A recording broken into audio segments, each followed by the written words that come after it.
Just weeks into the 2024-25 season, we're already seeing signs of what's shaping up around the league. From breakout performances to surprising team dynamics, here are 8 key takeaways from the opening stretch. The first takeaway from the Knicks' early season is that they're not yet ready to contend at the highest level. Opening night was supposed to be a statement game, especially after New York made big moves by trading for Karl-Anthony Towns and Mikal Bridges. These acquisitions signaled their intent to challenge the Celtics and other top contenders in the Eastern Conference. But instead of a competitive showing, the Knicks suffered a crushing 132-109 defeat to Boston, a lopsided loss that raises real questions about their status as a serious threat. Losing to the defending champs wouldn't normally be a deal breaker, but the manner in which the Knicks lost was discouraging. Since that game, New York's record has leveled out to 3-2, but it does include another concerning loss to the Cleveland Cavaliers. While the Cavs are a solid team, it's not the kind of loss that supports the idea of the Knicks as a rising force in the East. A key issue here seems to be the absence of a reliable go-to scorer besides Jalen Brunson, who, while talented, remains inconsistent in his ability to take over games. This can be seen in the fact that he had a pretty underwhelming opening night, ending off with 22 points and 2 assists. Not bad, but not all NBA either, and that's for sure. The Knicks have undeniable potential, but their journey to becoming a legitimate contender may depend on finding an identity beyond a few new acquisitions and relying heavily on Brunson. Otherwise, they risk getting stuck in a cycle of early playoff exits and struggling to match up with the league's elite. The second key takeaway from this season is that the Timberwolves appear to be lacking the firepower to make a serious leap forward, especially after showing potential in last year's playoff run.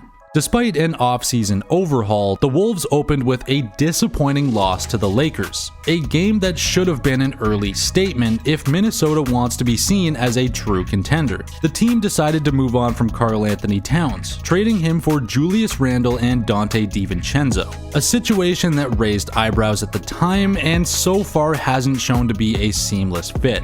This isn't to say that Randle and DiVincenzo have been outright poor replacements, but the lineup now feels about 5% less potent than before, enough to dim the momentum from their encouraging playoff finish last season. The chemistry hit from such a major roster shift is noticeable, and while Randle is a capable offensive player, he doesn't replace Towns' unique skill set, especially in terms of floor spacing and versatility in the paint. Randle's more mid-range focused style doesn't stretch defenses as effectively, which has left Edwards facing tougher coverage. It raises the question of whether the Wolves should have been focusing on moving Rudy Gobert instead, whose presence has been problematic in terms of spacing and postseason impact.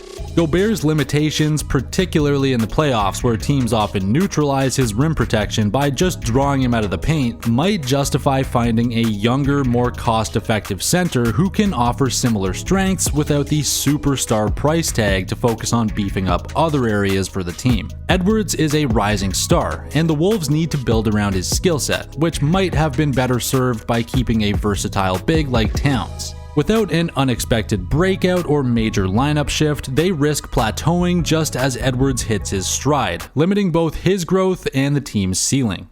The next major takeaway is that the Clippers appear to be in a dire, possibly doomed situation. With Paul George already gone to the 76ers, James Harden playing at a diminished level compared to his prime, and Kawhi Leonard reportedly unhappy with the organization, this team's outlook has darkened. On the surface, the Clippers' 2-2 record isn't terrible, some might even say that they're doing better than expected given the recent turmoil, but even if they maintain a respectable record this season, the long-term trajectory looks bleak. Once these aging stars inevitably leave or decline further, the Clippers have little to show in terms of future assets or young talent, setting them up for a painful rebuild. The Clippers' grim outlook is partly due to one of the league's worst draft pick situations. The team mortgaged so much of their future to bring in stars like PG and Harden. Explaining the specifics would take an entire video, but the gist is that the Clippers' first fully free first-round pick won't come until 2030.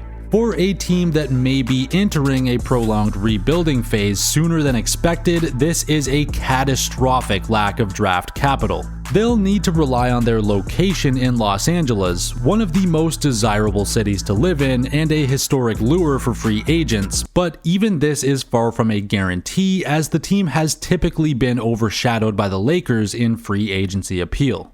The next takeaway from this season is that what's happening with the Florida teams right now perfectly captures a broader shift happening across the NBA. For years, the Miami Heat have been the dominant team in Florida, consistently outperforming the Orlando Magic both in the standings and in reputation.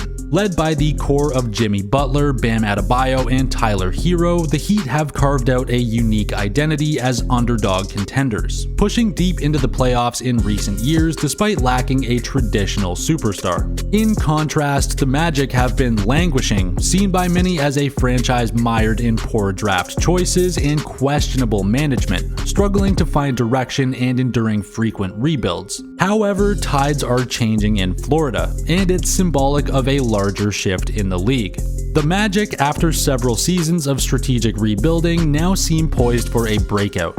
They've assembled a talented young core led by Paolo Banchero, with promising co-stars in Jalen Suggs and Franz Wagner.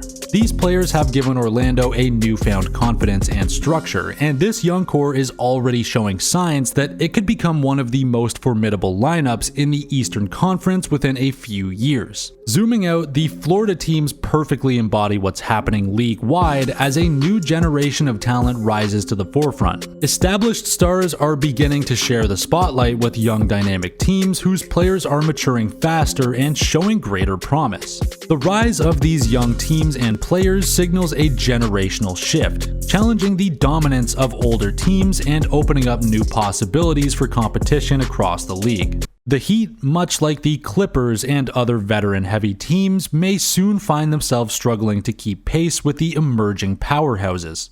Another early takeaway is that the Charlotte Hornets are finally starting to look like a half-decent franchise. In the modern era especially, it's been a pretty rough time for any Hornets fans. I mean, the team's only made the playoffs one single time since they were the Charlotte Bobcats. But this season, things are finally starting to look up. LaMelo seems to be back 100%, and he's playing like it, starting off the season with back-to-back 34-point games. Historically, one knock against Melo is he can be a bit of a chucker, but for both of those 34-point performances, he shot 50% from the field and even 64% from behind the arc in the second game. So if this projects out over the entire season, it seems like the Hornets could be getting the reliable floor general that they were expecting when they drafted him in 2020. Alongside LaMelo, the franchise has found another bright spot with Brandon Miller. The start of the season for Miller wasn't so hot, checking in for only 11 minutes before being pulled out and labeled as out for an additional week with an apparent hip or glute injury. But once he returns, that two-man game between him and LaMelo is going to be one of the more exciting pairings in the league to watch. But those two are also starting to be surrounded with legitimate pieces, like Trey Mann, who so far has been a great unexpected addition to the team's bench. And if he continues to develop, like adding a legit three-ball to his game, that should spell great things for this franchise moving forward.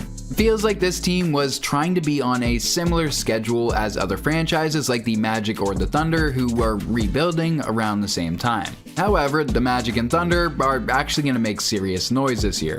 I wouldn't expect the same for the Hornets just yet. However, for once, this franchise may finally starting to become relevant again for the first time in around 20 years. The Hornets may still be a young squad, but the same thing cannot be said about the Milwaukee Bucks, and that is definitely going to be a theme that follows this team throughout the entire season. Going into this year, they are the second oldest team in the NBA, and that is after finishing last year as the oldest. And by the end of last year, that age definitely showed. It's clear that Chris Middleton is a shell of the player that he was during that championship run in 2021. Any semblance of a first step is completely gone. And that's when he's actually on the court, which these days is about as rare as seeing Ben Simmons make an aggressive drive to the rim. The front office most likely saw this decline coming from their secondary option, so they brought in Damian Lillard. The problem with that is, it's not like he's much younger than Middleton, and since joining the Bucks, he seemed to be more every other game Dame instead of checking the clock to always read Dame time. Then you gotta factor in the team's main rim defender in Brooks Lopez, who will be turning 37 this season. And one thing that we know with age in the NBA, the defense is the first thing to leave. And that's really where this team's major problems are. Yes, Dame and Middleton can still both have their moments on offense, Dame especially still being capable of popping off and dropping 40 on any given night. But that is really only going to take you so far, especially against a team like the Celtics, who are just going to toss up 50 3-point attempts and knock down half of them against the absolute gutted defense the Bucks have. Because that's what it is. Not too long ago, the Bucks had the best defense in the entire league. And it's not a coincidence that since then the team has slowly fallen from grace. I mean, this season is going to be the first time in 6 years that the Bucks aren't going to play on Christmas Day, which is kind of a sign from the league that they don't view Giannis and the Bucks as one of the top teams or even a team that will bring in eyes, despite Giannis being a literal freak of nature. So the theme of Milwaukee's age and overall lack of defense should be very common this season if the first few games are anything to judge this team on. Moving over to the West for this observation that the Denver Nuggets most likely won't really be that good this year. Going back just 16 months ago, most NBA analysts were quickly mentioning the Nuggets in the same sentence as the word dynasty. But after struggling against teams like the Raptors and Nets to start this season, those dynasty hopes seem pretty far away now. One of the main reasons that the Nuggets were so successful over that 2022-23 campaign was because of the damn near unstoppable two-man game between Jamal and Nikola Jokic. But these days that two-man game is looking pretty stoppable. When taking a quick glance, it almost appears like the fault is just chalked up to Jamal not being the player that he was. But I think it's deeper than that. Comparing his championship season to last year and the start of this season, you can see that more of his shots are being taken later in the shot clock. Along with that, he's also taking less dribbles before the shot, and those shots are also becoming more contested. All of those things kind of suggesting that the teams are just figuring this pair out. And with little other offensive threats around them, there is not too much for defensive teams to worry about when going against the Nuggets. So it kind of makes sense how and why this two-man game became easier to stop and almost predictable at times. And that's also kind of what the eye test tells us too. It's getting harder for the pair to find each other on the court, and that kind of leads us into the second issue with this team. The front office seemed to be fully passed out at the wheel. The team is in desperate need of some shooting, and their biggest move in the offseason was to bring in famed three-point shooter Russell Westbrook. At the same time, they let KCP go to Orlando, refusing to match the pretty reasonable contract offered by the Magic. And matching it would have been the right thing to do, even if that meant putting them into the second apron. The explanation given by GM Calvin Booth was that he felt Christian Brown would be able to fill KCP's role as he stepped into the starting lineup.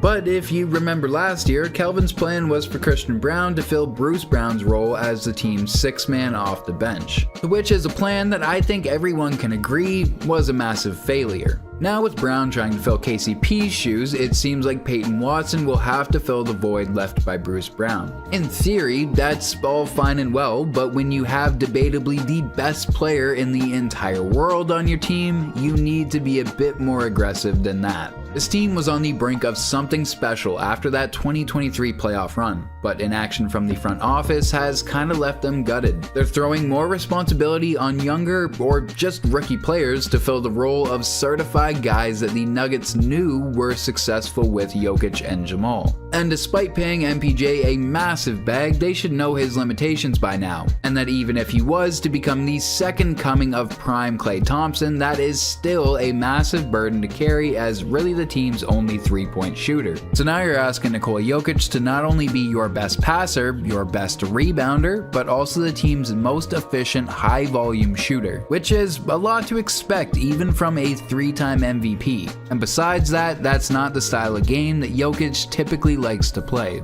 And that's honestly why the Nuggets, to me, look more like a play-in team than a serious contender. However, for the Cleveland Cavaliers, things are moving in the completely opposite direction. Since acquiring Donovan Mitchell in 2022, the Cavs have been fully committed to building the team around the backcourt duo of Mitchell and Darius Garland, as well as the frontcourt duo of Jarrett Allen and Evan Mobley. At times, this roster construction almost feels like it was working against each other, especially when looking at Donovan and Darius and the pretty noticeable decline Garland has been on since D. Mitch's arrival. But this season, it feels like something between the pair have clicked. Darius is still pretty far from his consistent all-star trajectory he was on previously to 2022, but it does seem like he's becoming more accepting of the role that's required of him on this team. And if this backcourt play between the two carries on throughout the entire year, that should definitely make the front office breathe a sigh of relief. Now, as for Jarrett Allen and Evan Mobley, the same can't really be said. The pairing between the two has actually been at times more successful than Donovan and Darius, but ultimately they haven't been as impactful as I'm sure the Cavs were hoping they'd be when they brought them together. And at times that pairing almost feels like it's stunting Evan Mobley's growth. Undeniably, Jarrett Allen is a really solid player, one that many teams in the league would love to have, but everything he can do, Mobley can too. Evan is just a more dynamic all-around player, and if he can find a way to become a legit 5 in this league, then it kinda doesn't make a whole lot of sense to have both, and Allen is most likely the first to go. With a possible February trade involving Jarrett Allen, the front office could go out and grab some wing defenders, an area that they are a little thin on. And that is the type of player that they are going to need in the playoffs if they match up against the Celtics. And that is really just the overall observation. The Cleveland Cavaliers might be building the team the Knicks thought they were building, a team that can truly compete with the top dog Boston Celtics in the East. And that's really it for the first couple of observations over the first few weeks of the season. If you feel like there's something that we missed or you don't fully agree with our takes, just let us know in the comments. Like and subscribe if you enjoyed the video, and we'll see you back here next week.